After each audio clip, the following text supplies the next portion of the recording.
Believe ka na ba kay Jesus? Halina't maging blessed. Ako po si Father Ari Zolan at ito ang Palaman ng Buhay. Ang ating pong ebanghelyo ngayong araw na ito ay mula kay San Marcos chapter 3 verses 11 to 12.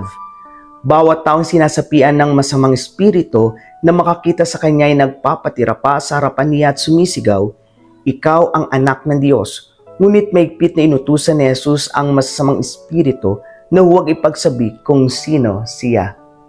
Sino ba naman ang hindi mabibilib sa ating Panginoong Jesucristo? Kahit nga ang masamang espiritu ay nagpatira pa sa harapan niya at nagsabing ikaw ang anak ng Diyos. Kaya nga masigit po nating patibayin at palalimin ang ating pananampalataya sa ating Panginoong Jesucristo. Alisin natin ang anumang pangamba, pagkatakot at pagkabalisa dito sa ating puso dahil hindi naman niya tayo pababayaan. Ika nga, walang imposible sa ating Panginoong Jesucristo.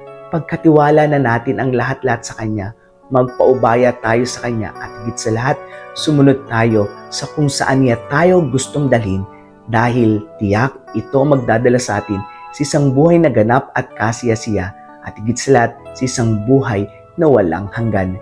Kaya naman alisin na po natin sa ating puso ang anumang mga pagdududa, pangamba at pagkabalisa. Hayaan nating mapuno ito ng pananampalataya. Kay Jesus lamang tayo kumapit, kay Jesus lamang tayo bumilib dahil tiyak hindi niya tayo bibiguin. Magkita-kita po muli tayo bukas. Ako po si Father Ari Zolan. God bless you po and keep safe. Please like and share this video.